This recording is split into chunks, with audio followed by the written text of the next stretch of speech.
banking during the Middle Ages until it was taken away from them by the English and the Italians. And it was the Jews, and then the Romans came in and took them, right? Well, yeah, but that was when they got kicked out. When they returned was when the British were starting to grow their empire, and then of course they wanted them. They used them when they needed them. But Are you watching by the Beauty Queen of Jerusalem? I have not seen it yet. Are you gonna watch it? Yeah. You know it. Yeah, so it's about the Beauty Queen of Jerusalem is what Marcia's talking about. And you like it? Yeah. Yeah, that's Lior. That's the guys from Fauda. I started watching it and I was like, this is too, like you couldn't? Through Fauda. So you, It's in subtitles, right? yeah, but it's also, there's a dub version of it.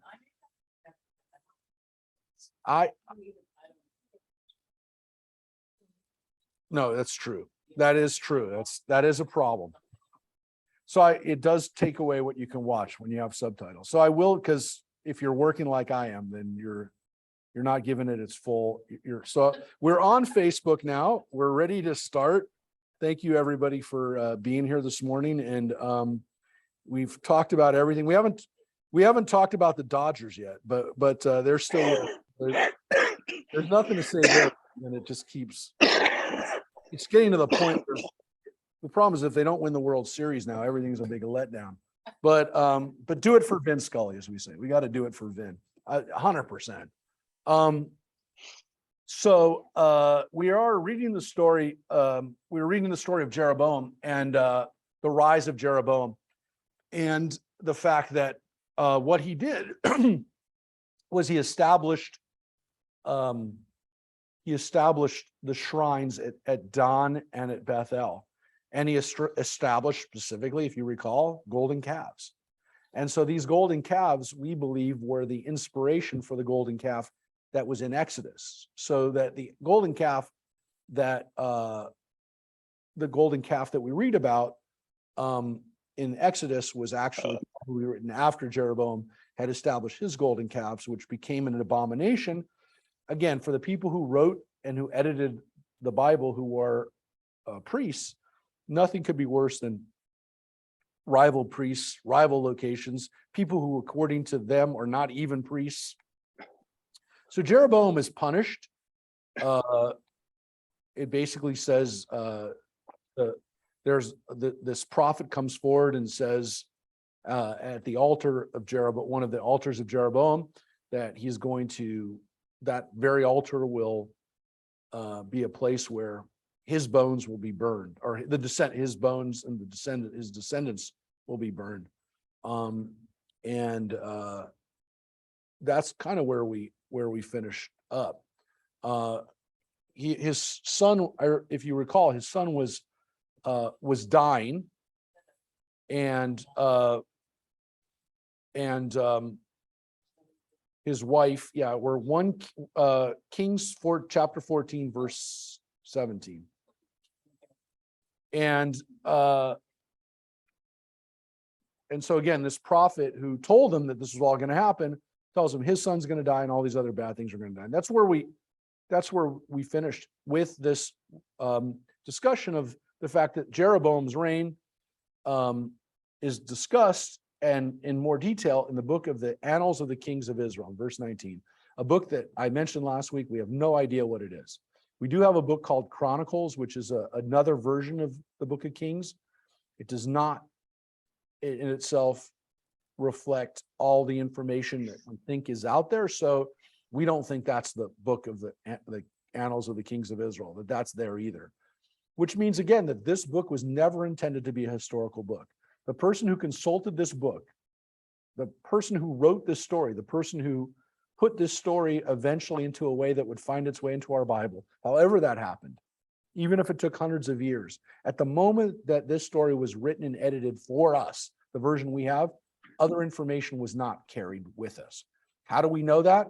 Because the other events of his reign are in that book, which means that that person told us that they edited down what they read. So there's information we don't have. We don't have that book. We don't know what was in it. It was probably much more of a historical record. Talked about the people that served him, the wars that he fought. We are going to get a little bit into the Civil War today, the war between Israel and Judah, those kingdoms. And it says that Jeroboam reigned 22 years and he slept with his fathers, and his son Nadab succeeded him. So he had one son. This one here. It says right here that his son was the son who was sick. Right here. When his wife goes and tries to see what happens, you see at the beginning of chapter 14, his son Abiyah. The prophet that they go see, as I said, his name is Achiah. So it's very similar names, but one means God is my father, the other means God is my brother. And that is kind of where we left off. So this is now coming back to Rehoboam, by the way, because, oh my gosh, he's not going to be able to see it. Yeah, you people won't be able to see it. My friends who are here don't get to see it. No. Yeah, put it on your phones. Put it on your phones, because this is actually for Reverend Lynn. So everybody, so if you look on Facebook right now, go on Facebook. Oh, you can't go to Facebook? So somebody let Reverend Lynn see this. So this was Reverend Lynn's phenomenal question that everybody should know. Give everybody a chance to get it up there over here. Yeah, TBA website, the TBA Facebook, I mean. So you got it up here. You got to turn down the volume, otherwise we're going to hear a delay. So everybody sees the picture up there? Yes. Yeah, it's the picture of the bottles. So Reverend Lynn asked the very important biblical question: how do we get Jeroboam as a size? Now, the bottle size, and more importantly, a size of a bottle. So you can see that this chart shows us the different sizes of bottles. You probably didn't realize there are this many bottle sizes. Of course, we normally get the one that's in red, the standard bottle size. But sometimes if we get a really expensive bottle, we might get a half size, like especially when I get like dessert wine. Sometimes those will come in half bottles, which is, it's kind of confusing because you think you're getting a bottle and it turns out, oh, I just spent twice as much for half as much. But it's a 750 is the size, 750 milliliters. So then we have a Magnum, and Magnums usually, you only see those for like champagne usually, but you can get wine in a Magnum. And then that Magnum size is twice as big. So it's 2 bottles, right? It's pretty simple. Here's where it gets a little confusing. And that is that the next size up, so what would essentially be 4 bottles of wine, is called a Jeroboam, named after our not very nice or not very good king Jeroboam. So Jeroboam has a bottle, big bottle named after him. Now, why did we name bottles of wine after kings? That's the question, right? So it seems as though the people who were making these bottles were maybe priests, or the theory, we don't know for sure, but the theory is that these were people who were already involved in religious practice and thought it would be cool to start naming them after kings. Now, it seems as though, again, the first bottles, or the smaller size bottles, were named after kings.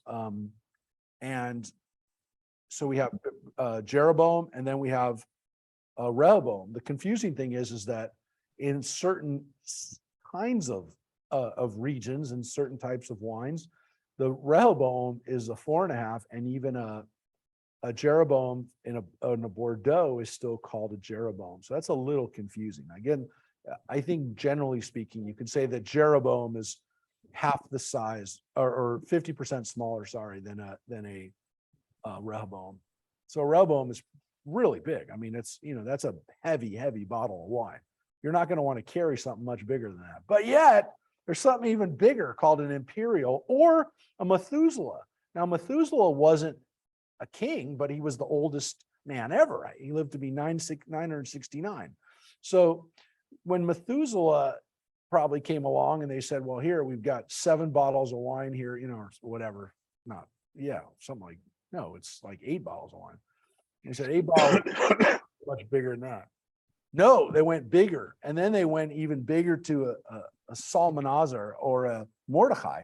It's usually called a Salmanazar, and the next one is called Balthazar and Nebuchadnezzar. Now, all of those 3 kings, all 3 of those kings are not. They were Babylonian and Assyrian kings. These were non-Israelite kings, and also not good kings from the standpoint of who they were, and these guys actually did, though. They were Babylonian, Assyrian and Babylonian kings. Nebuchadnezzar, of course, was the king who destroyed the temple.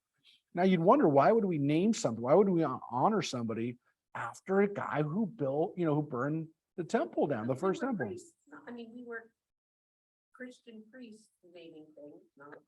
It's interesting because interestingly, Judith says they're Christian priests who don't like the temple. I will tell you that's probably not the case, because Nebuchadnezzar, even in the Midrash, is treated with a certain reverence. There's a certain understanding about Nebuchadnezzar, that Nebuchadnezzar was an agent of God, and that Nebuchadnezzar only could have done what he did if God gave him permission to do it. And so there's always this kind of weird respect / kind of like fear of Nebuchadnezzar, which is, it's a very interesting, kind of interesting thing, which is the Midrash,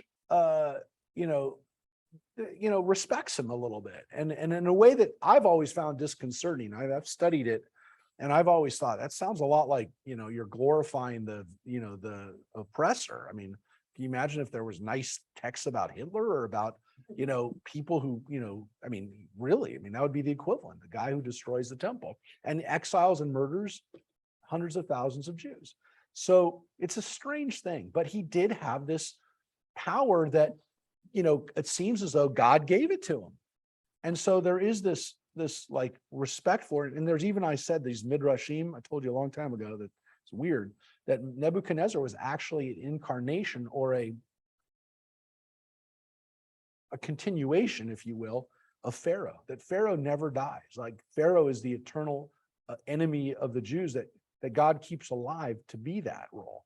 And like he kind of begrudgingly starts to accept this role of being the eternal enemy of the Jewish people. But again, it's almost that he doesn't take joy in it. That's just his job. So it's a weird thing that Nebuchadnezzar is not necessarily bad. We're going to get to that. So Melchizedek or Midas. So Melchizedek is a priest, right? He's a Gentile priest. He's mentioned in Genesis. He's the one that Abraham goes to. And gosh, in the Mormon faith, he's the progenitor of the Gentile priests, if you will. His name, but his name literally means king of righteousness. So Melchizedek it says that he is the priest of God in Jerusalem, but it also seems like he was a king, a ruler. So it makes a lot of sense that Melchizedek would be like the biggest you can do. But can you imagine how big that is? That is literally like 35 bottles of wine in that thing. That's crazy. Correct. And I think people literally would do these and just kind of like outdo them. But if you go down, the next one's Goliath or a primat. Primat isn't a king. It's like an imperial. Also, you can see Midas is sometimes used for the Melchizedek. Primat literally means king or ruler. Sovereign, same thing. The Solomon. So there's actually one that's named after King Solomon. That's King Solomon. Now the other one, Melchior, that's an interesting. You know who that is, right, Reverend Lynn? One of the wise men. One of the guys that visits Jesus when he's born, right? One of those guys. So Melchior, it's Gaspar, Melchior, and Balthazar. Yeah. So yeah, Balthazar it is. So they're the kings of the East, the wise men or the magi. The legends about them, they're not named in the Christian Bible, but they become in Christian Midrash very important because they represent, if you will, the three. Remember, in going back to Noah, we have the world divided into three realms: Africa, Asia, Europe. Shem, Ham, and Japhet, and they become almost like the modern, for Christians, the modern version of those three divisions, right? So white, African, European, African, and Asian. And so Melchior represents that Eastern, not the Eastern, he actually represents the African, I think, actually. Gaspar, Balthazar is the Eastern, is the king of the East. There's actually different traditions of where they come from, because they're all from the East, right? They're all Eastern. So like one is from India, one is from one's from India, one's from China, one's from like Iran and that kind of Persian, that Persian area. So they're all from the East. But yeah, there's a lot of legends about where these guys come from, and the legends of who they were, their backstories, if you will, become Christian midrash. But yeah, Melchior is one of the magi. So these are all kinds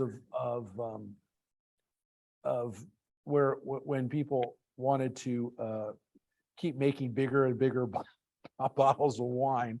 But at a certain point, you can't make a bottle.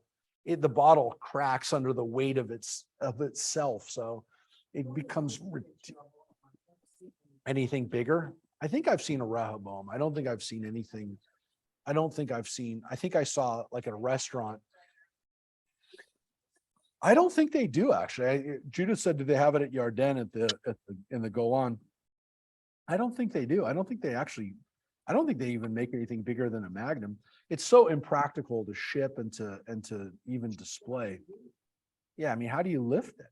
It's literally, these things are like, I think a Jeroboam comes out to be about, I think it's about 30 pounds or something like that. I mean, 40 pounds. It's pretty heavy. So I don't. I was on a river cruise. Yeah. There is a church does that I never sprinkle in chalk above the lintel of the house. So it's 2022, Caspar, Melchior, Balthazar. Huh. I assume you pay for it, but And what does that do for you? it's a blessing for the house Oh, let me- at Epiphany. Oh, so they put it up just during that season, and so the priests come around and do it for you. Oh, okay. So I'm gonna get a picture up here for people to see. So this is Reverend Lynn was just on a river cruise through the Danube. And yeah, I found it. Blessing of the Home Epiphany. I'll show you this thing. Oh yeah, but this is the actual. I want to show you a picture of what she's talking about. It's kind of like a mezuzah a little bit. Yeah. A little bit. Just a little bit. Just a little bit. Here, I'm going to show you. Here it is, folks. Yeah, I got a picture of one. Here. What'd you say? Here. This is the picture. It's 20. This one has 2020. What's that about? Oh, it's the dates. Yeah, it's the date. So Caspar or Gaspar, Melchior, and Balthazar, the three wise kings of the Magi. So CMB stands for Christos Mansion Benedicat, blessing. So mansion. I don't know if you have a mansion, whether that counts, but I guess in Latin, it's a mansion's any kind of house. So there you go. That's cool. Thanks for sharing that. I love the three wise men midrash, because I don't know why. It's very midrashic. It reminds me of the Jewish midrash. I love it. Like when I find those legends, I gravitate to them. I think that those are kind of like those are where the stuff gets into like fun stories and like imagine a comic book with. But yeah, I like those three wise men. legends, because there's so little, by the way, in the Christian Bible about it. It's one of those stories like where you're going, wait a second, that's not in the Christian Bible? No, it just says that there's actually the story is conflated, because the wise men, there's the story of the shepherds, and then there's a story of the wise men. There's different versions of the story. It's not even the same story of the presentation. So I love those stories because The lecture once, somebody was going on and on about something, and she said when she finished, wherever she had been, a young man who had been listening came up to her afterwards and said, I'm very interested in the virgin birth stuff and all of that. She said, you think you believe that? Said, I don't know, but it's a beautiful story. yeah, I know. Well, it's like the stories that when we were looking at Midrash, we looked at the fact that some of these stories we think are in the Bible, and they're not there. And we think of these stories, and we're like, oh, they have to be there. And then we turn out, we read them, and we're like, oh, wait a second, they're not there. And it's so weird that even if people know the Magi story, they're not even Jewish. And of course, the references to it are everywhere, like the O. Henry story. It's like, if you don't know the gift of the Magi, do you understand the O. Henry story? I mean, you do. I mean, it's a great story, but you realize, oh, it's the Christmas story, and there's all this stuff that's led to it. But I mean, the thing that's crazy is that the story in Matthew doesn't actually even say that they brought him the gifts. It's the shepherds that bring in the gifts. The other stories, the gold, frankincense, and myrrh, they literally it developed these stories that are like, oh, I was sure that's it. It's not there. And but the stories that developed over time were great ones. And again, getting back to the text, happens all the time in the stories of Solomon. I remember the story of Solomon and Sheba, where the bee comes and tells him which are the real flowers amongst the fake flowers. I thought that was the Bible. It's a great story. It's too good, but it's not in the Bible. It just says that she came to him and asked him questions. So the stories, the Midrashic stories are amazing. So Rehoboam is who we're going to read about right now. He's not such a good guy. So let's turn to the text. After that, Rosemary, take it away with Rehoboam. Meanwhile, Rehoboam, son of Solomon, had become king in Judah. Rehoboam was 41 years old when he became king, and he reigned 17 years in Jerusalem, the city the Lord had chosen out of all the tribes of Israel to establish his name there. His mother's name was Naamah the Ammonitess. So we learned a little bit about Rehoboam that we just didn't know yet. I mean, I guess everybody knew it, but we didn't know it unless we lived with him at that time, or we read this story before. Rehoboam was 40 when he became king, which is not young, but prime of his life, whatever. But he only reigns for 17 years, which means he was only 57 when he died. It's not a hard calculation to make. That's not a very long life. It's definitely not the length of time or the length of life that his father had. Because if we assume that his father, Solomon, came to reign around that age and lived to be about 75, 80 years old, he had a much more, healthy reign, if you will. 17 years is definitely not a super long time. But we also know now that his mother was not an Israelite.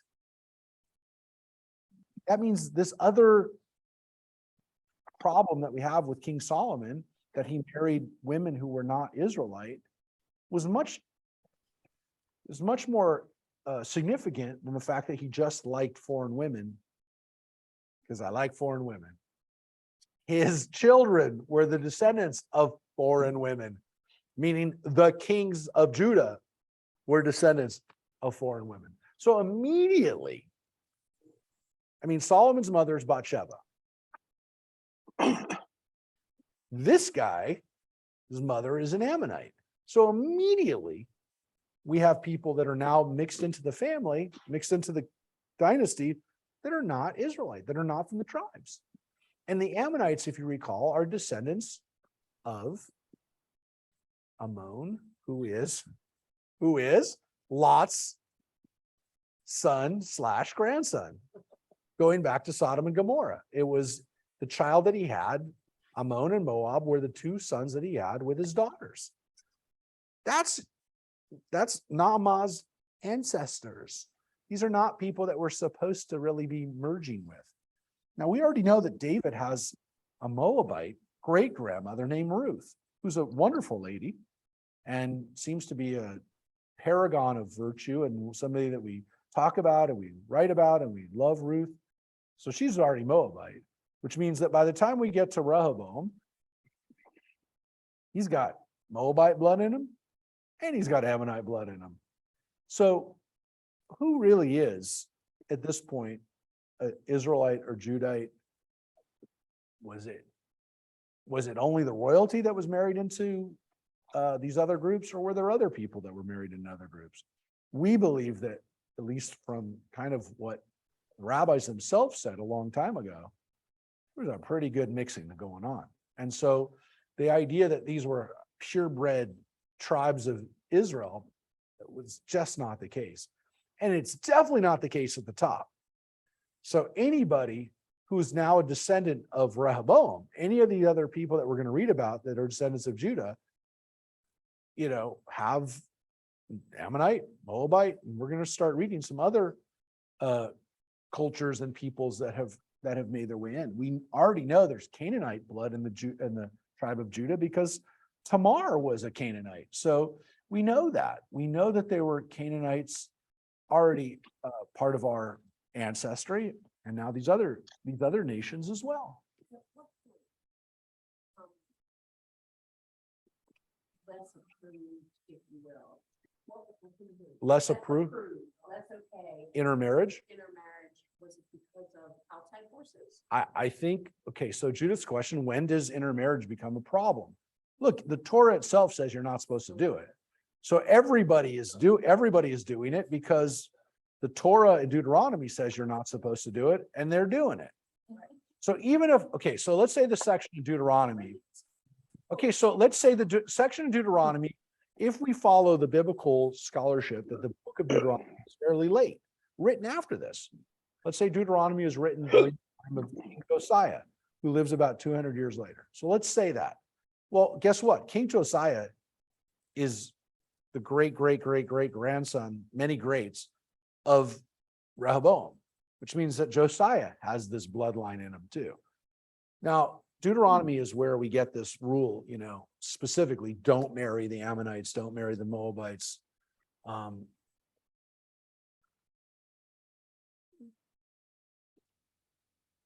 I will tell you that based on what we can see and what I think kind of makes sense rationally, the issue of intermarriage becomes a much more pronounced issue once we lose our autonomy and our homeland.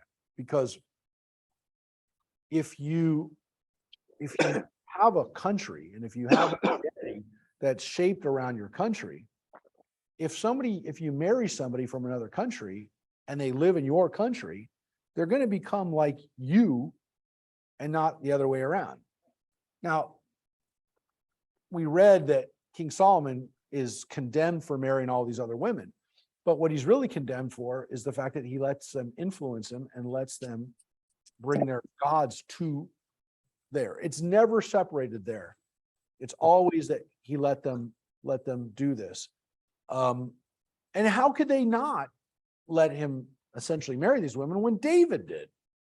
When David married, it's all after the 10 Commandments, but nowhere in the Marcia, nowhere in the 10 Commandments does it say you can't marry a non-Israelite. That's not one of the 10 Commandments. Yeah, but it doesn't, but it's not.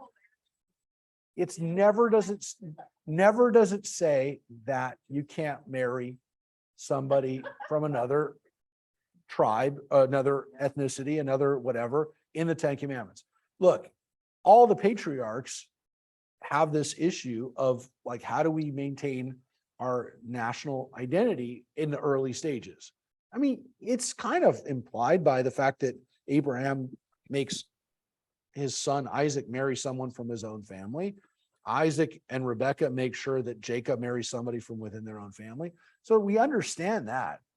But the reality is that by the time that we're in the period of the kings, it's obviously so common.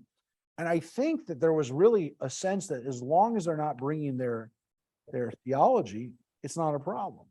Ruth is not a problem because Ruth says, your God will be my God. I'm worshiping you. She says, your God will be my God. She says that. So it's definitely possible for people to join the people. But I think once we lost our homeland 2,000 years ago, then it really becomes an issue. I don't think it was an issue even in Jesus's time significantly, because people said, if you marry an Israelite, if you marry a Jew, if you marry someone from the kingdom, if you marry someone from that polity, right, you're marrying into that community. Look, you're going to be like the people that you live with. It's the same thing today that I would make the analogy that if you go to another country and you marry somebody from that country, you bring them back to that country, to your country, bring them back to America. Let's use the word, bring them back to America. Your kids, if they live in America, are going to be like the other Americans. It's just what happens. By the way, I've actually lived that. My wife's English. My kids are part English. They have English passports, but no one would ever know that they're part English. They don't, I mean, they think it's kind of cool. I tell them it's cool that they're part English, but that national identity doesn't mean anything to them, really. It doesn't. Culturally, they're American. They're American Jews. They have a different sense. I don't think they have a sense of Englishness, really. My old next door neighbors were, and they had been in the United States for, I can't even believe it, but they arranged their daughter's marriage. Yeah, but fine, but they were both Indian, weren't they? They were both Indian. Yeah. But the daughter had no choice. It was a very modern world. And she did go through it, and then he came back from India to the United States. Yeah. And that's a way for people to maintain an arranged marriage within your culture, and then keeping it here is a way of prolonging that identity. But it generally speaking, that only proves the rule that if you have a sense of identity, and that's why Israelis aren't that worried about it. Now, it's not very common in Israel for intermarriage to take place because it's such a homogenized, country to some extent when it comes to religion. Even though people are not very religious, most of the people you're going to come in contact with are Jews. In Israel, it's more that you're a Moroccan Jew marrying a European Jew, an Ashkenazi Jew. So that's addressed also considered outside. It's in the Beauty Queen of Jerusalem. Yeah. Addressed In the Beauty Queen. of Jerusalem, Yeah. Okay, because they all live in the quarters, they all live in Jerusalem, but the Ashkenazis and Yeah. Sephardic don't. Yeah. don't, So now it's not that big of a now it's not that big of a deal in Israel. But since we brought this subject up, it is not a big deal in Israel today. Even with people who go visit another country, live in another country, come back, bring a spouse back. The reality is that that spouse and their kids are going to be assimilated into Israeli culture. That even though there are some Jews in Israel that are, not religious, so to speak, but because of the population you're with more Jews in Europe. So what happens when Jews and Christians do get together? In Israel, it happens so infrequently that it will blow your mind how infrequently it happens. As a population. It's a numbers game. It's a numbers game, but it's also intermarriage between a Christian Palestinian, let's say a Christian Arab in Israel, and an Israeli is less likely than an Israeli marrying a Christian from America or Europe, Sweden, wherever. coming back to America, coming back to Israel and living with her. It's more likely for that intermarriage to take place than the other. Yeah, the politics and the relationships between Palestine, it's so fraught. Now, does it happen? It has happened. It's happened. It's happened over time in Israel, but it happens very infrequently, and it's interesting how infrequently it happens. They're still very segmented. What? There is no civil marriage in Israel, so there's no way to marry. There's no way to marry in Israel if you're a Christian and a Jew. So all of those marriages of interfaith marriages or international marriages all take place outside of Israel if they're different, if they are of different religions. You cannot marry in Israel interfaith. They're recognized, but they can't take place in Israel. So they cannot. You can go to Cyprus. That's what a lot of people do. They don't want to get a rabbinic religious marriage. But by the way, the same thing goes for Christian. If you're a Christian in Israel, or a Muslim in Israel, you can't have a civil wedding either. So it's not like a Christian and a Muslim in Israel can get married in Israel either. They have to go through. Correct. And a Christian can get married as long as they have a minister there that'll allow it. Now, again, the problem is that there are no rabbis in Israel that will allow an interfaith religion, interfaith marriage with a Jew. So it's not going to happen. Do Christians and Muslims get married in Israel? Yes. But generally speaking, there's an arrangement so that the priest or the imam allows that to happen, but it's also not very common either. So again, there are no civil marriages in Israel. So that's across the board. It doesn't matter what faith you are. If you're a Christian and a Jew getting married, they meet in Israel, you can't get married in Israel. Somebody has to get married under the auspices of that faith, meaning they have to convert or have to accept that other faith. So that is the story in Israel with interfaith marriage today. It's a very good question. The Bible, again, is much more tolerant of it to some extent, or accepting of it or recognizing of it than we are today. Outside forces say in Europe that really push that forward because they're like, yeah, we don't want you mixing. And so no, I think in Israel, it became an issue of the religious having the power to make those decisions. You know, I don't know that it'll always happen, but Judith, let's just say, for example, tomorrow they have civil marriages in Israel. Let's just say tomorrow civil marriages could happen. It would have very little effect on Israel. It would just take power away from the religious and they'd go crazy, but it wouldn't really affect anything other than people just wouldn't get married by rabbis. It wouldn't increase interfaith marriages.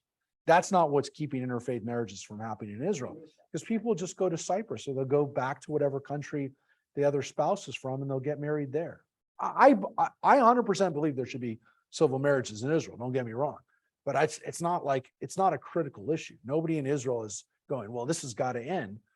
It's part of a whole other issue of, look, if you ask an average Israeli, what are the most egregious situations that they feel that the religious have a disproportionate amount of power? They will tell you this.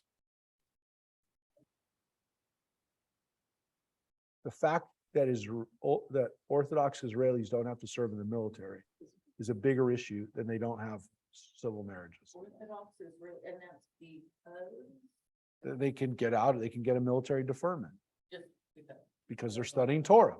That's existed for a long time. Israelis have a bigger issue with that than the other. And Israelis will tell you that the issue isn't even just that they don't have to serve in the military, because you could say, well, I'm a conscientious objector. You could do that in Israel anyways. right. You're 100% allowed to. And every year there's thousands of Israeli men who say, I don't want to serve in the military.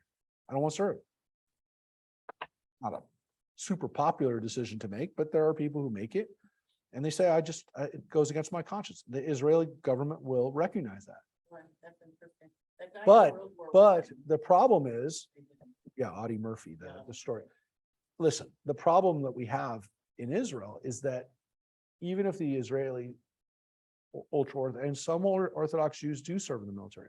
But the ones and the vast majority of the ones who defer, who don't defer, they just, it's not even in their radar to do it.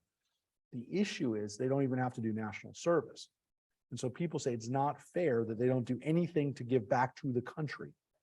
And that's a legitimate issue, because I don't say, hey, you got to force people to go in the military. I mean, it could be, I don't want to have a gun. I don't want to pick up a gun. You don't want to serve in the military. But Yeah. you can serve the state and- Yeah, there could be national service, and they're not even forcing these guys to do national service. So that's the issue. They can, there's like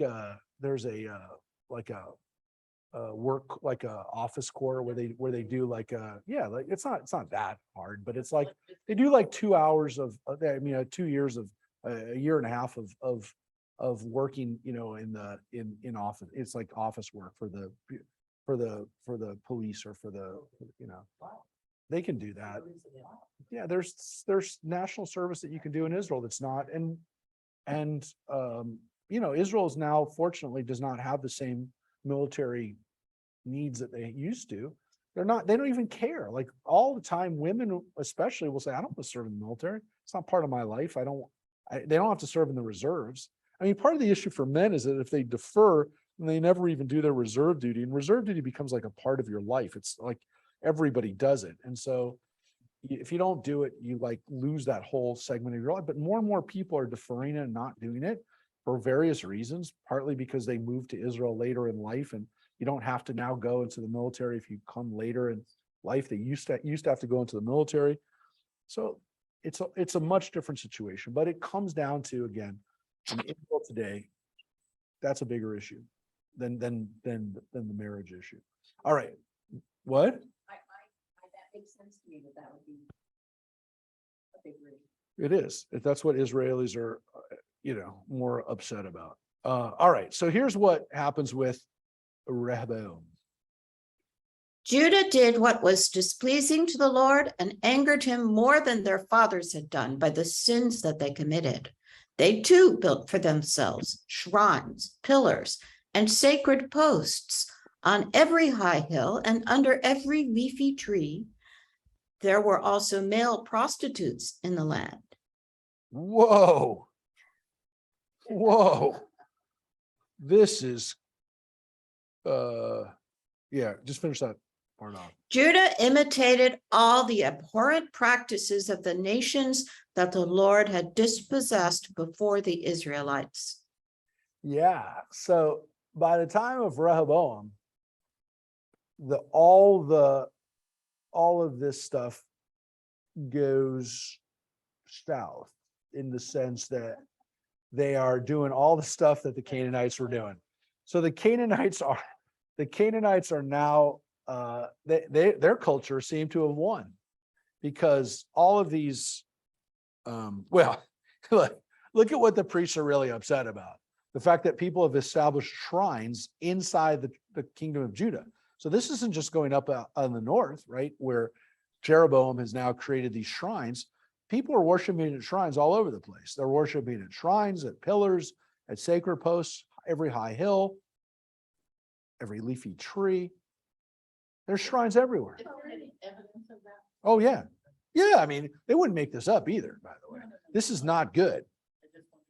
No, yeah, no, there's evidence that they were doing this. There was evidence by the amount of little crazy idols that we found all over the place during this period that date from this period. We found them everywhere. And we've, it's less that we've seen these shrines, but we have found some. And we found some shrines that date to this period and even later, so that it shows that they were doing it. These sacred posts are probably, again, these kinds of wooden pillars that were used for fertility rites, kind of the ancestors of the maypoles that would exist, right? And what's the evidence of?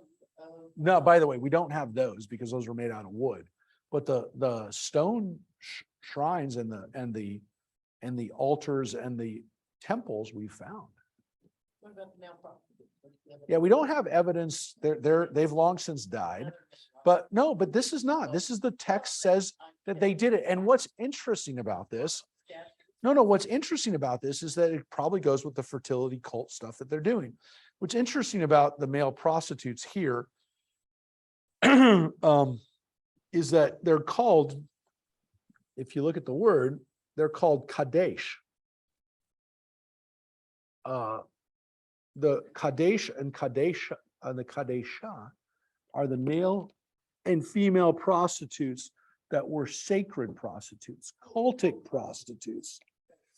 How do we know that? Because the word Kadesh is holy. It's the same word for Kiddush, Kaddish. Would they have been connected to the temple because they were called prostitutes? So were they connected to the main temple is a good question. What were they connected to? It doesn't say, and it says they were in the land. That's the word that's used there specifically, which seems to imply that they were not in one place, that they were everywhere. So there is a theory that they were specifically serving the temple, that they were priests, type of sexual priests or whatever that were serving the temple. But it doesn't say that specifically, and it actually says in the land. It doesn't say that here. It seems that some of these rituals and rites were going on right in Jerusalem. So it could be that some of them were attached to every form of worship, including the worship of God, of our God. But it is possible that, again, that these are connected to the Baals and the Ashtaroths and the pagan gods that the people were worshiping. Because it does say the toevot ha-goyim, the abhorrent things. The toeva is the abominations or the abhorrent practices. No, toeva. The toeva, it's similar to toho. Toeva is the root for abomination that we see, especially when it comes to sexual deviancy. Sort of like the cult of Diana. That kind of Yeah, stuff. it's a cult of sacred sexual rituals that we would assume that other people from other sources that we've read about, That would be including- a fascinating midrash, or better yet, a series on television. The story behind it. How are you always a cult prostitute? And how Yeah. you are- How do you dedicate yourself to this? Look, I've always thought to myself, if you have cultic prostitution going on, Almost sounds like sex. well, there definitely seems to be an element of it. Did people look at it like, something pleasurable, or was it something where they literally, this was not their choice, where they were sold into this, where they literally were told, this is all you're ever going to be?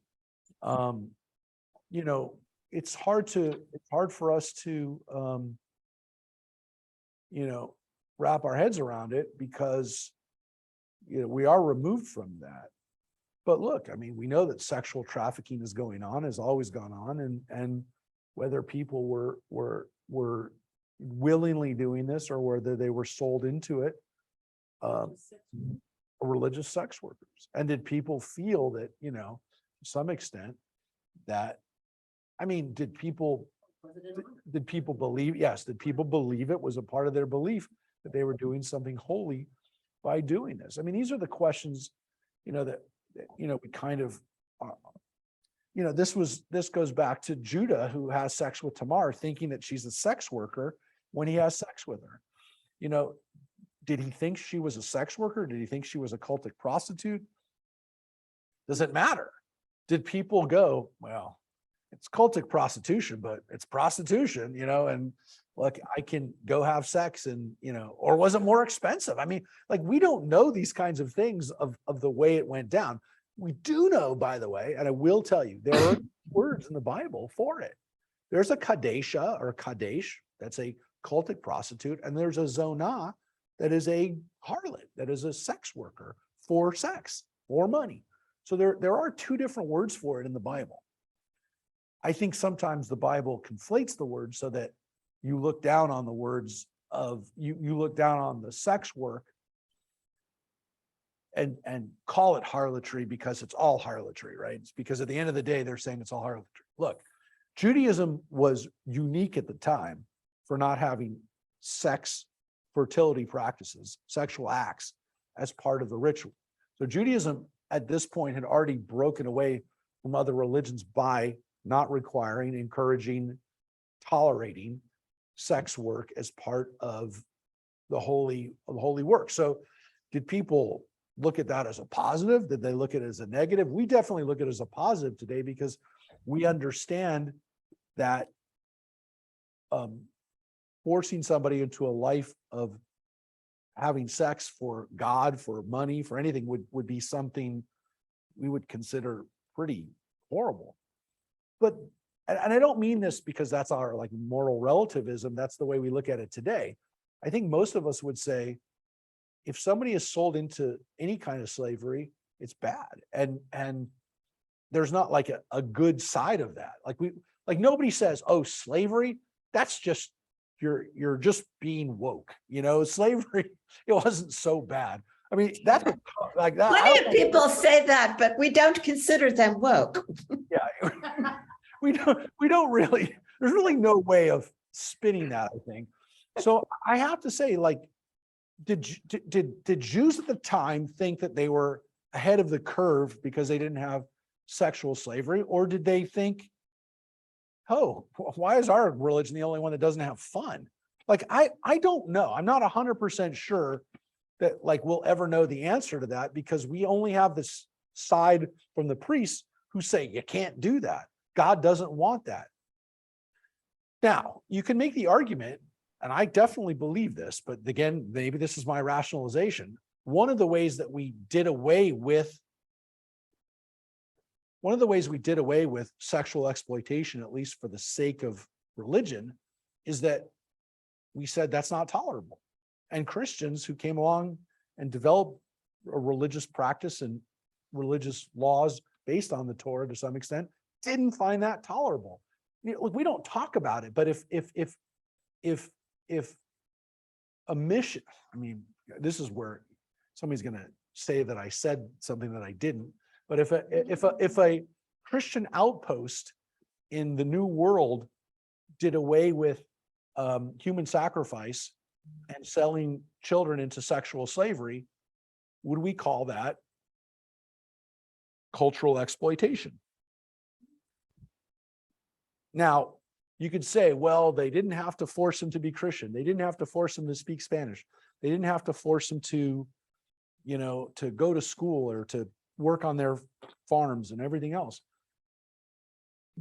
But part of that was also that they didn't allow people to have human sacrifice anymore. I don't know. I think that's a good thing. I don't know like how, at what level do you say, but it comes at the cost of that their culture is destroyed and that their language is destroyed and that their identity is destroyed. It's a tough one. I mean, I don't have an answer for that, but understand that that's what happened. Like, if you look at the net result, it's hard for me sometimes to say, but you can't just say, well, it was wrong because you destroyed someone's culture. Because if you took away the mass murder of, again, I'm going to sound like Mel Gibson. If you take away the mass murder of human sacrifice that was going on, what's that worth? I don't know. I don't have an answer for that, but understand that's part of the equation.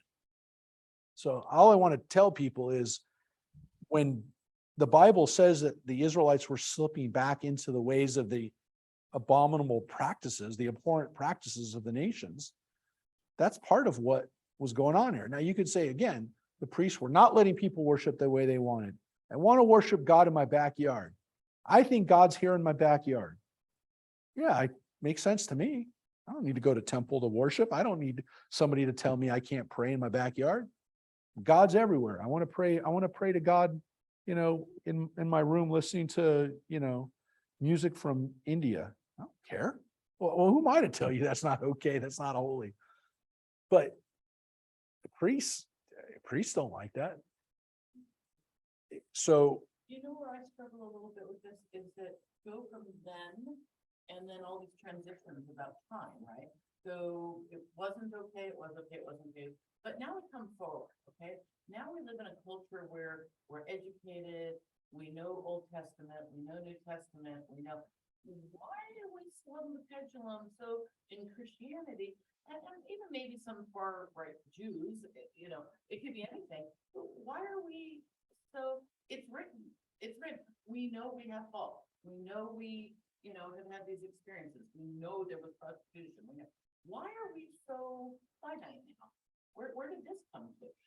Because, Because our country is divided? well, it's also because if we're honest with ourselves, we don't really know we're always afraid that if we go too far, that we're going to collapse. I mean, this is the argument that, you know, like, we don't know. If we're honest about it, we have to say, what will be the consequences of these things that we do? Like, if we're too open, right? If we allow ourselves to just kind of do whatever we want, are we going to survive? Is our society going to collapse? We are smart people. We know. Yeah, but Marcia, you know that there are consequences to our actions, and that we can say what we want about you know, about wanting to be tolerant and be open, and we want to accept, you know, we want to accept people for who they are. But we also know, like, we don't have, like, as much as we say, look, we want everybody to live a lifestyle that is comfortable for them, right? You would say that, right? We would say, but wait, if we destroy the family structures that we have, who's going to take care of our kids?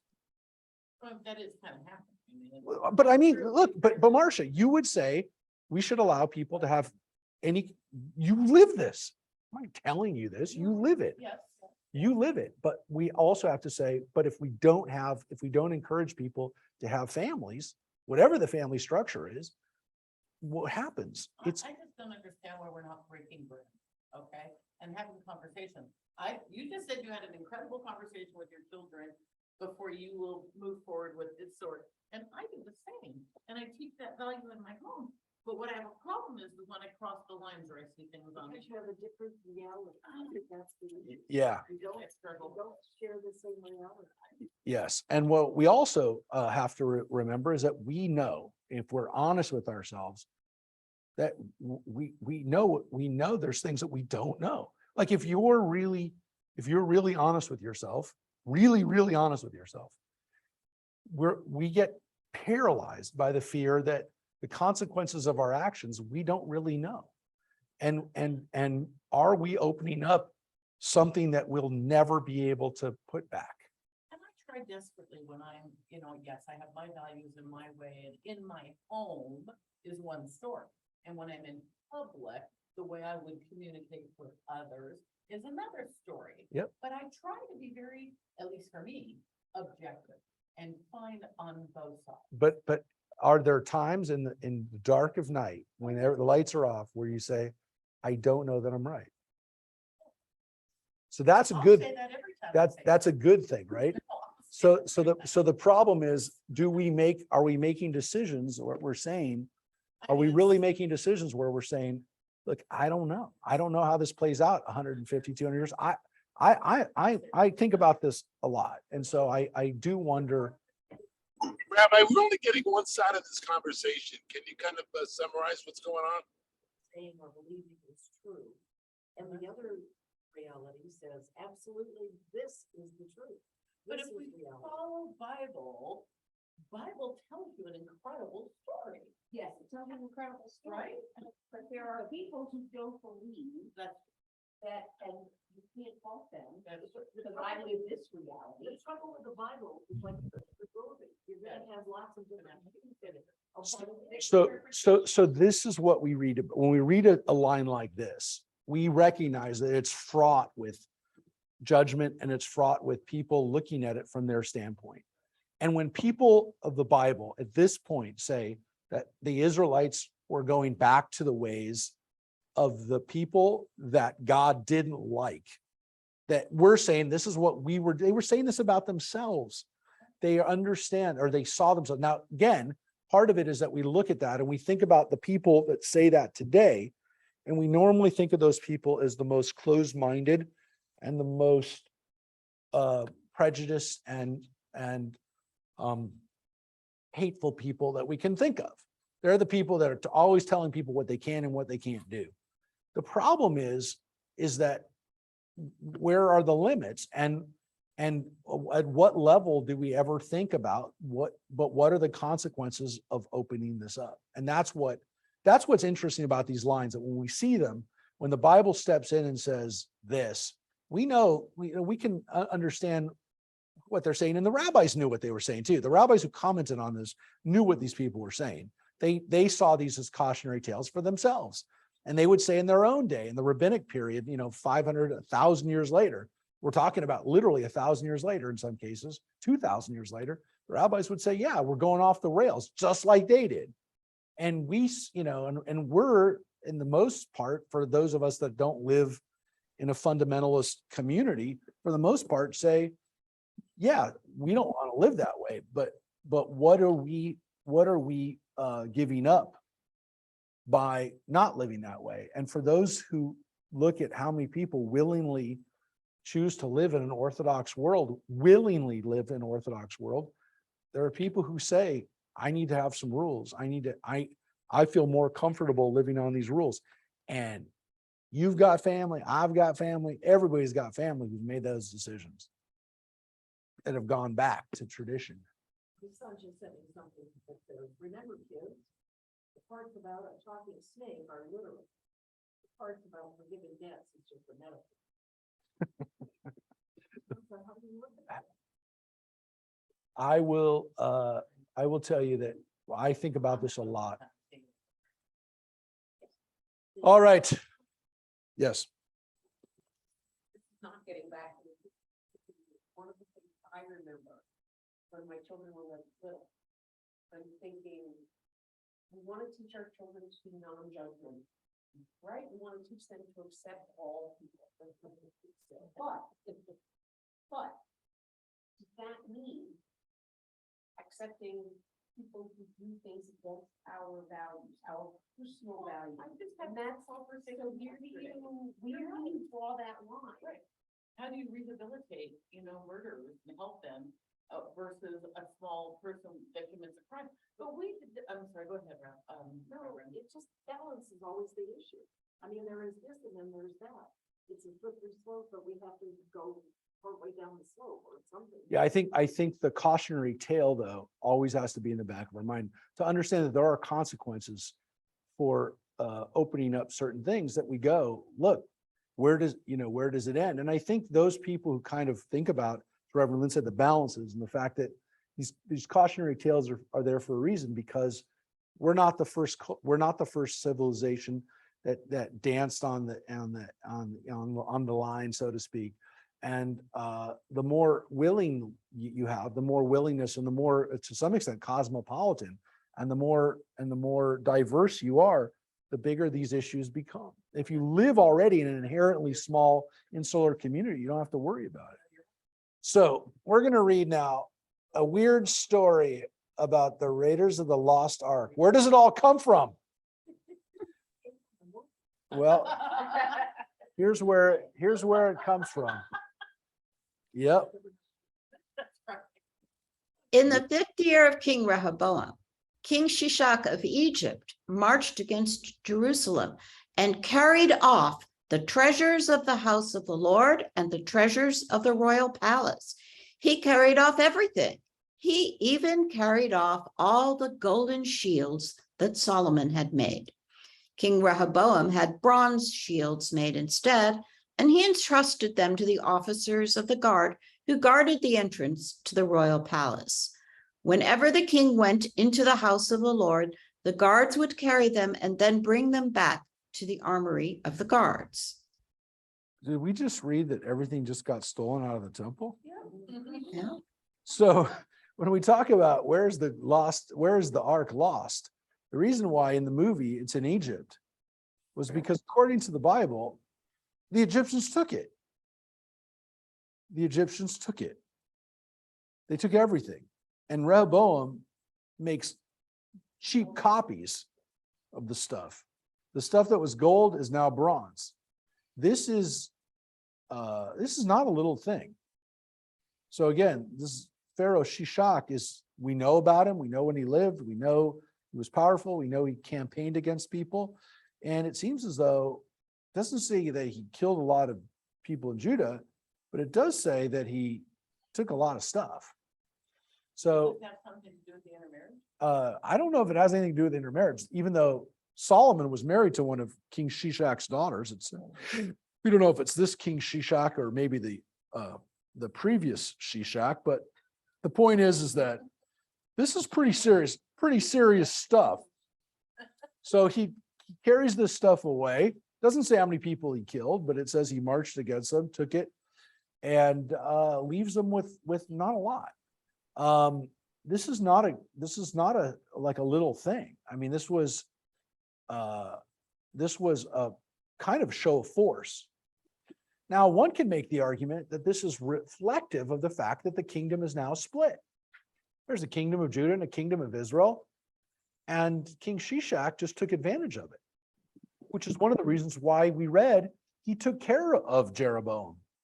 He took care of Jeroboam just for this kind of thing, which is, I'm going to destabilize the Israelites by having them split up into two. Therefore, when I come and decide to take money from them, they'll be in no position to resist me.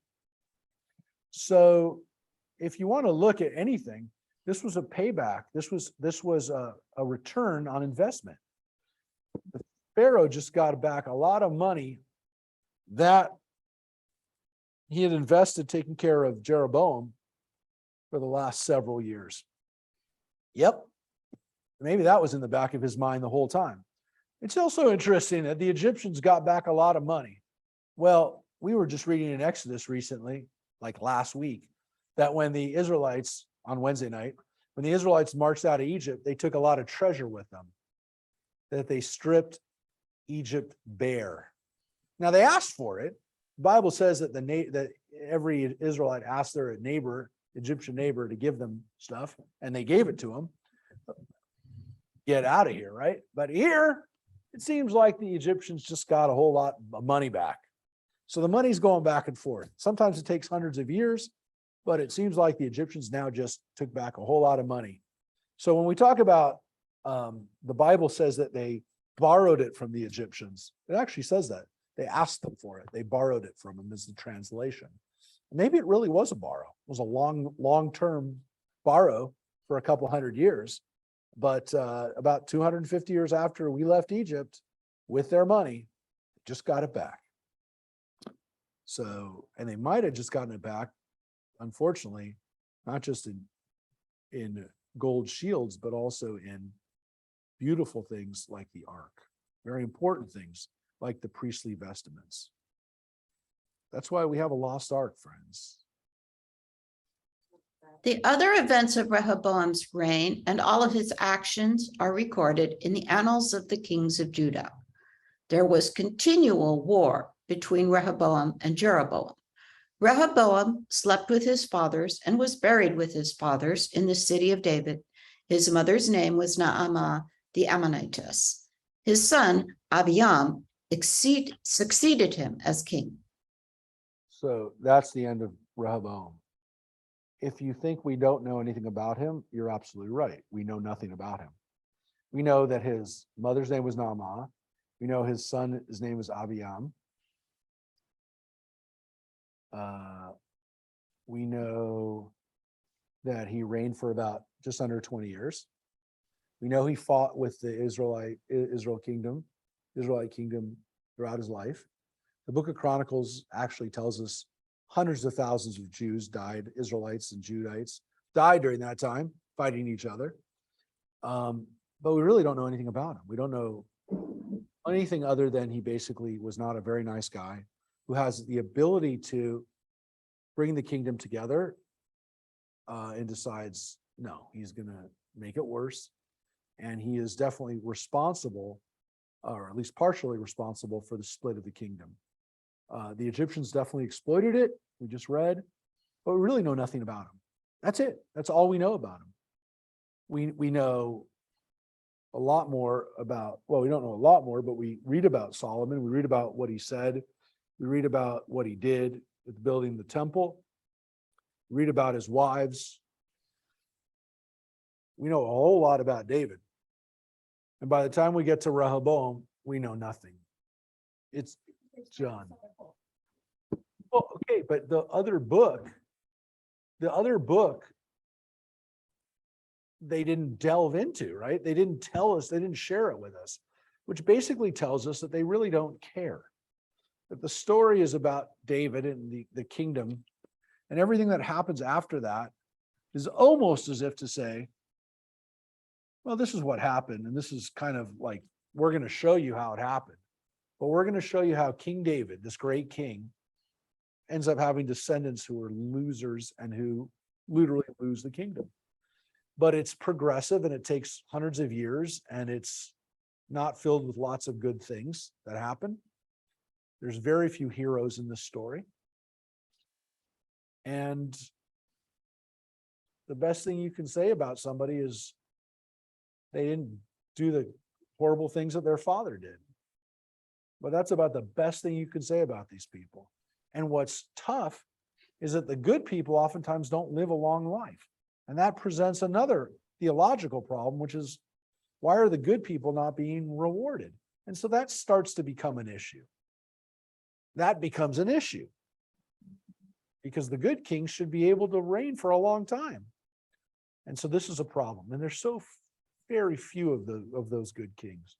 And there is a queen we're going to read about too. Unfortunately, she's not a very good queen. But these guys are on both sides, the north and the south, they're very few heroes. So that's the end of chapter 15. And we're going to get in now into chapter 14. We're going to get into chapter 15 now and read about the kings that come after Rehoboam and Jeroboam. We already read about them. We read about Nadab. And we read about, we just got introduced to Abiam. Let's read about them. That's all I'm going to say. In the 18th year of King Jeroboam, son of Nebat, Abiam became king over Judah. He reigned 3 years in Jerusalem. His mother's name was Maacah, daughter of Abishalom. He continued in all the sins that his father before him had committed. He was not wholehearted with the Lord his God like his father David. So Rehoboam's son is Abiam. He's only king for 3 years. This is not a very long time to be king. There's definitely not any kind of stability in a 3-year reign. This is not good, right? And it says that he continued in the sins that his father before him had committed. So it's showing that they're overlapping, right? The kings are obviously, Jeroboam is king when Abiam, so Jeroboam outlives Rehoboam, and then he even outlives the next king, Abiam. Yet for the sake of David, the Lord his God gave him a lamp in Jerusalem by raising up his descendant after him and by preserving Jerusalem. For David had done what was pleasing to the Lord and never turned throughout his life from all that he had commanded him, except in the matter of Uriah the Hittite. Now, here's an interesting thing. This is really the first time that the Bible has called him out flat out for the Bathsheba and Uriah situation, where he got Uriah killed so he could marry Bathsheba. Here is like the first time the Bible says, yeah, you know what? We talk about King David all the time being great, but what about that Uriah the Hittite business? And here they call him out, which is interesting because, the rabbis want us to think that, maybe Uriah wasn't such a great guy, that maybe, there's midrashim about Uriah, not fulfilling his husbandly duties that he should have been doing. all of those kinds of possibilities of like kind of slagging on Uriah. But the Bible is pretty clear that David did something wrong. The Bible made it clear earlier. And here even, it takes the opportunity to remind us that David wasn't perfect, to say the least. And so it does call him out here. So when people say, well, doesn't the Bible remember that? I mean, it's there, of course it's there, but isn't there some kind of reckoning? And shouldn't David be remembered for that? Yeah, the Bible does. The Bible does. So that's why when people try to whitewash David, I say, well, the Bible doesn't completely exonerate him and doesn't even exonerate him after the fact, because he's now long dead and the Bible still is calling him out and still reminding us, yeah, that wasn't good. It was not good.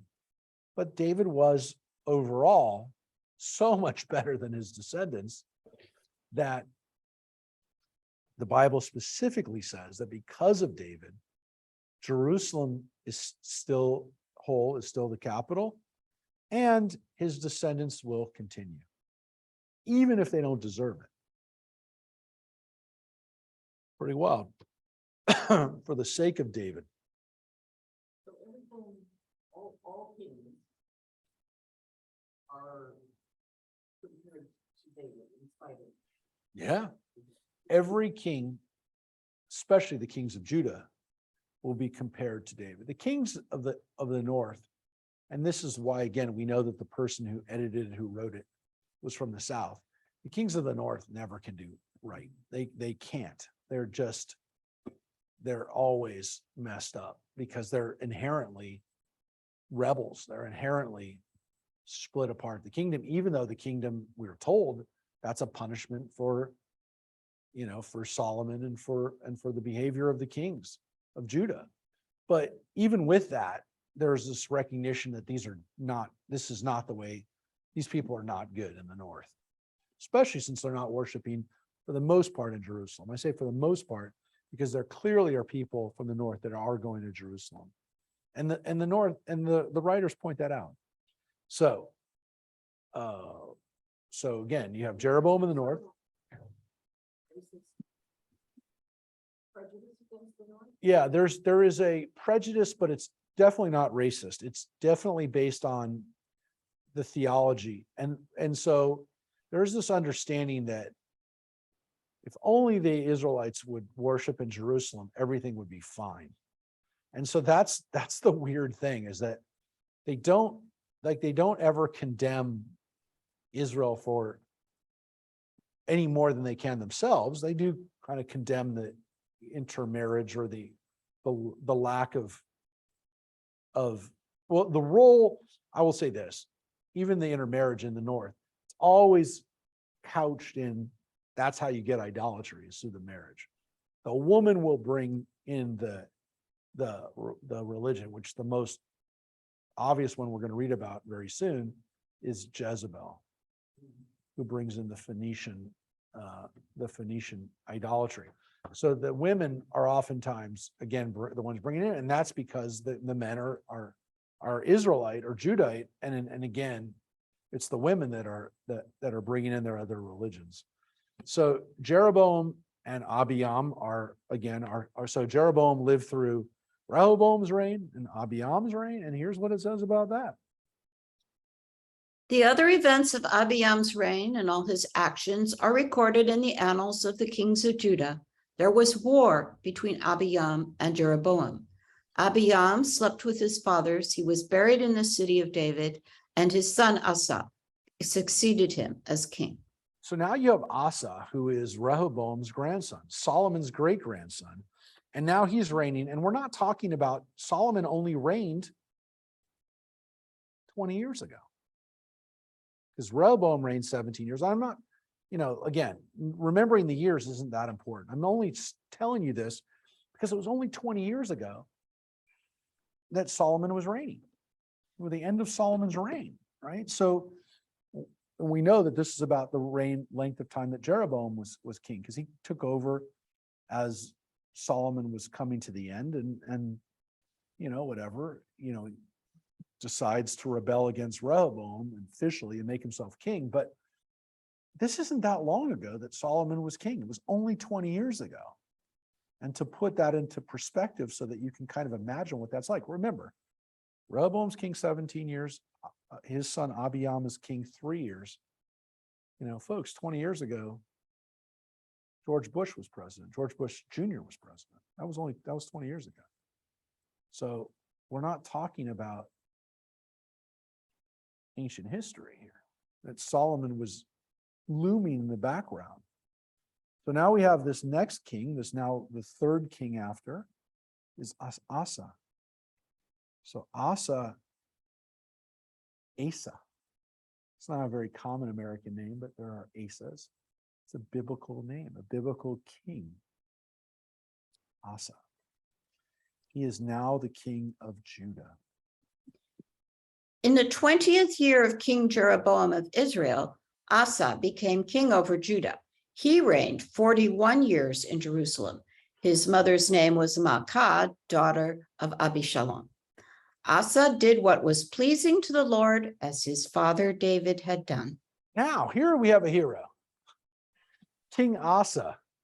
And that's why we sometimes have Asas. We don't have a lot of Abiyams, but we have Asas because Asa or Asa is a good king. And he does reign a long time. He reigns 41 years. That's a long time. Notice his mother's name is Maacah, right? And who do we know also had a mother named Maacah? Abiyam. So Asa was not,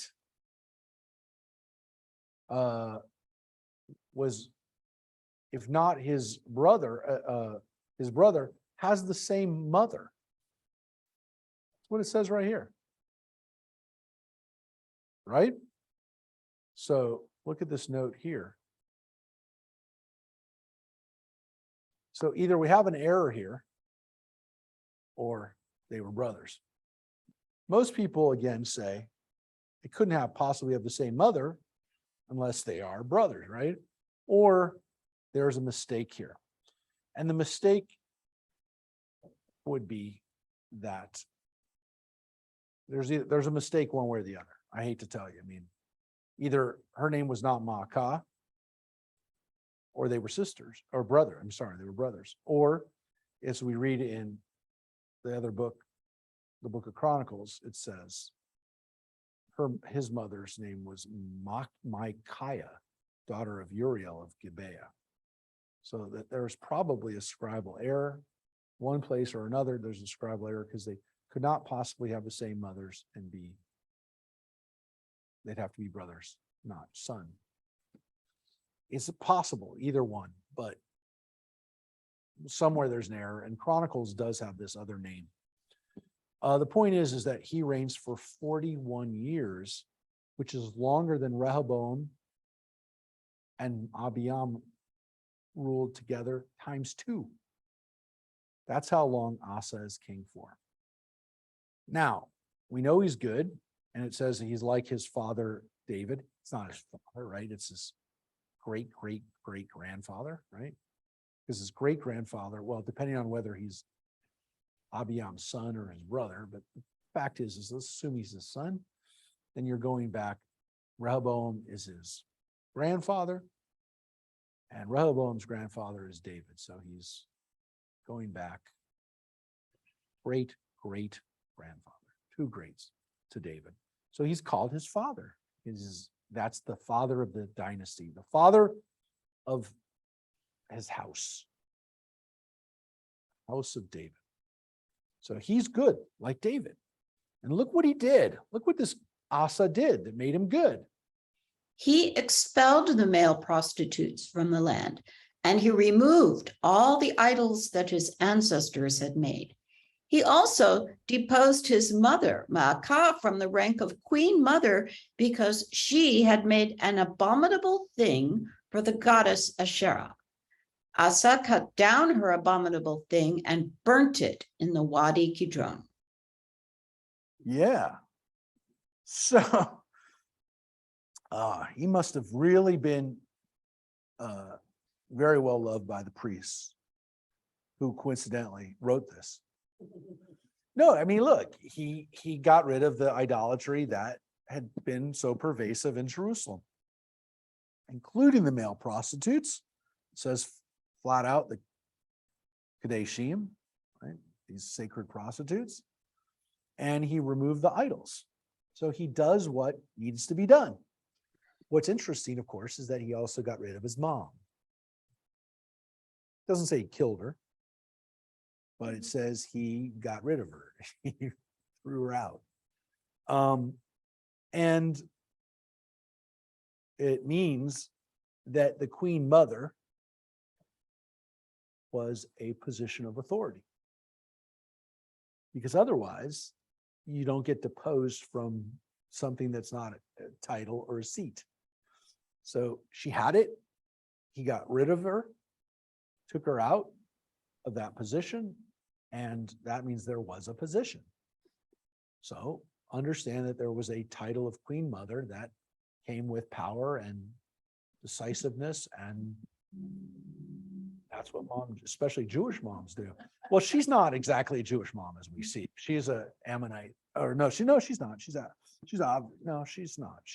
could have been, but she is definitely worshiping Asherah, which is a problem. That mom is worshiping idols, and specifically the fertility goddess Asherah, the wife god, is a problem. But he does the right thing by the priests, gets rid of that thing. So she had put up a statue of Asherah. It appears that the goddess Asherah, based on this, was being worshipped in the temple. I'm only going to tell you because it doesn't say that he took it down from some other place. It seems as though, and again, it's called an abominable thing, but it was an abominable thing because it was inside Jerusalem and probably inside the temple, which means that whatever was going on with this Asherah in Jerusalem, they took it outside and they burned it in the Wadi Kidron, which is just outside of Jerusalem. It's literally the Wadi, it's the Kidron Valley. That is literally the valley that you go outside of the wall, the western wall. That's the Kidron Valley. It was in Jerusalem. I mean, if it wasn't in the temple, it was very close to the temple that she was being worshipped there. And for people who look at, where the sacred feminine was being worshipped, it was being worshipped there. But I will tell you that whatever that means, however the Asherah was worshipped, whether she was worshipped as God's wife, we don't know. Was she worshipped as a deity, a fertility goddess in her own right? We don't know. It's always not good. What's interesting about this, of course, is that she was the one doing it, the mom, which I guess doesn't have to be the mom, right? It doesn't have to be a woman worshiping a feminine deity, but she was. And it also wasn't just that he attacked the worship of the divine feminine. So anybody who's saying, well, and again, I'm only saying this because people have said it, that he's going after trying to expunge the feminine, the worship of the divine feminine. He went against the male prostitutes that were working in the temple or in the land, as it says again. Wherever they were working, he got rid of them. So he wasn't just going after people worshiping the goddess. He was also going after these cultic prostitutes. He got rid of them too. So it says he went after all of it. And he actually went over after this too. The shrines indeed were not abolished. However, Asa was wholehearted with the Lord his God all his life. He brought into the house of the Lord all the consecrated things of his father and his own consecrated things, silver, gold, and utensils. Yeah. So the one thing he didn't get rid of, the priests want to tell us, this is the one thing he didn't get rid of. He cut down the idols. He did not get rid of the shrines, the bamot, as they're called.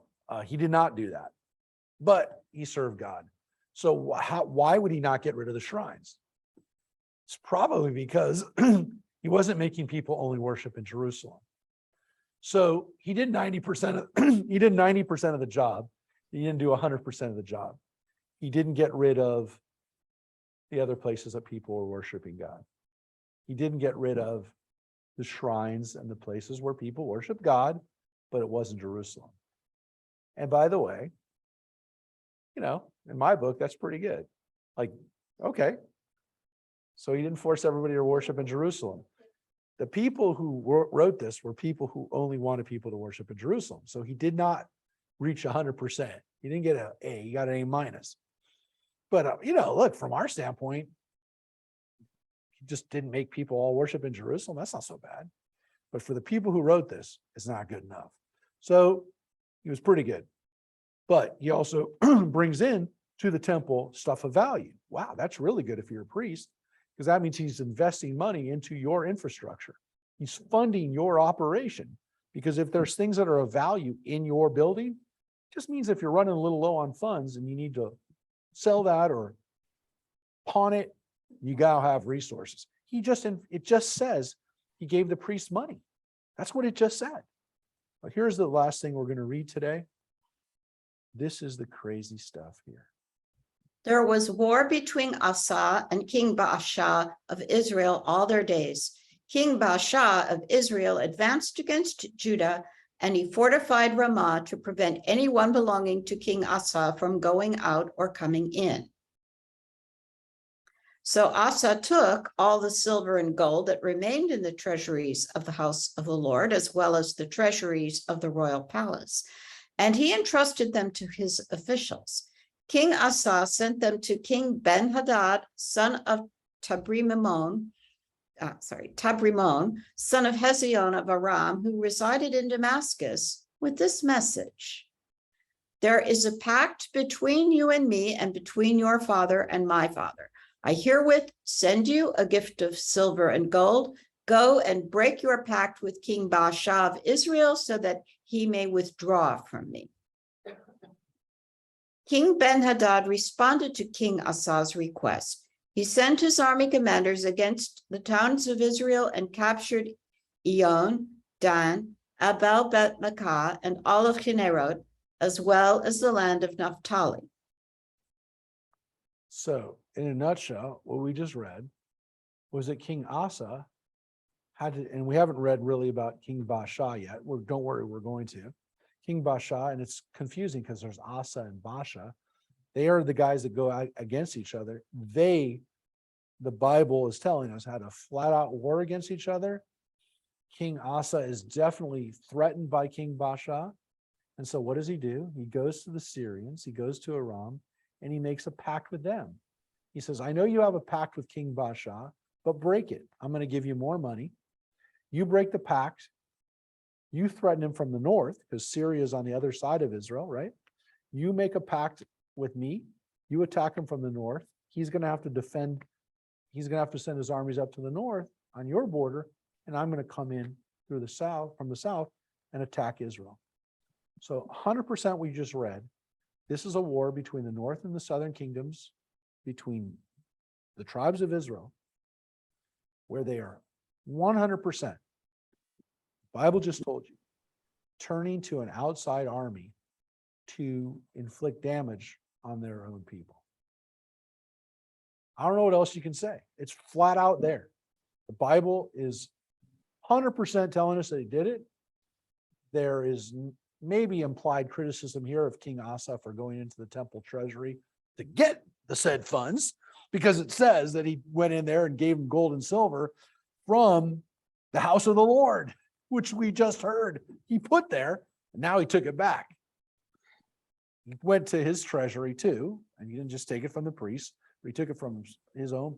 So he took the money from Judah, gave it to the Syrians, gave it to Aram, so that they would go to war against Israel.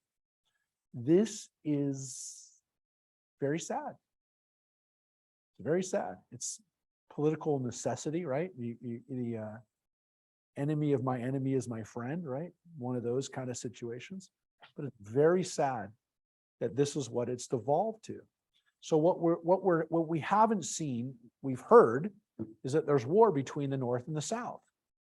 But understand that the war between the North and the South is so bad that they're enlisting our traditional enemies to fight on our behalf against each other. That's really, really sad. It's really, really bad. It means that things were like what's in those other books of the annals, the wars that these people fought against each other, would really make us feel pretty sickened. And that is what happens in war. And that is one of the tragedies. And sometimes good things come out of that, but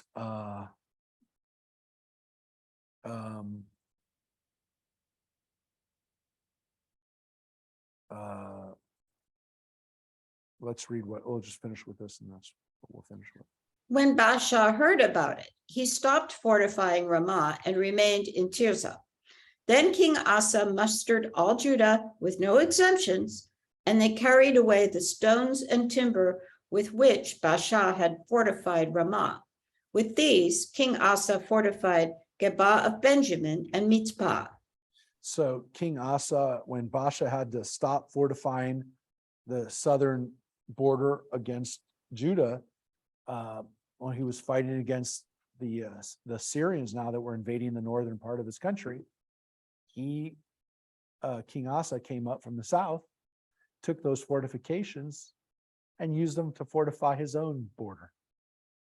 So he went, took all this stone and timber and all the stuff that Baasha had brought down and brought it onto the other side of the border into Benjamin and Mitzpah and used it for his own fortresses. That's the ultimate recycling. And here's what it says. All the other events of Asa's reign and all his exploits and all his actions and the towns that he fortified are recorded in the annals of the kings of Judah. However, in his old age, he suffered from a foot ailment. Yeah, in his old age. So it says that, that's not good. He had a pretty long career, right? He had a long career, but he suffered from a foot ailment. Could be gout. Could be gout. It also could be that he suffered from an ailment that affected his male parts. His nether regions. We don't know because the Bible is not very clear about Raglav when it means what it means, but it definitely his lower half of his body. So this is what happens, and it says right here. Asa slept with his fathers and was buried with his fathers in the city of his father David. His son Jehoshaphat succeeded him as king. And here we get the greatest name in the Bible, Jehoshaphat. Jumping Jehoshaphat right there. So he was a guy, and he was one of the kings of Judah, and his name literally means God is my judge. There's nothing wrong with that name. It's a nice name, but of course it's such a funny name now, Jehoshaphat. I really don't. It's never really come back in popularity amongst the Jewish people. Yehoshaphat. It's actually only 6 letters, but in English, in Hebrew, it's only 6 letters. Right? In Hebrew, actually could even be written out in 5 letters, but yeah, it doesn't make it into our pantheon of names. But yeah, so we read about King Asa. We've been reading about Judah. The focus has been on Judah a lot today. We are going to go back and actually read about the kings of Israel, because we've read about King Baasha, but we didn't read about how King Baasha became king. All of a sudden, we're reading about King Baasha, and I will tell you this: King Baasha didn't become king because his dad was a king. King Baasha became king in the old-fashioned way. He killed somebody. He struck somebody down and he killed them and took power that way. So we will read about King Baasha. We'll read King Baasha next next time. He seems to have been a very interesting political opportunist. And his name, King Basha, it sounds like, like he's a basher. He's a basher. Sopranos was most definitely on TV the last time we read this. So yes, this will get a little Soprano-like. Folks, thank you all for being with us from all your various places that we were here. We will be here, God willing, next week. In the interim, have a good holiday weekend. We will be having services with Wendy on Friday night, and stay cool. I just a little just stay hydrated, and we'll see you all soon. Thank you, everybody. See everybody. Take care. Take care, everybody. Bye-bye.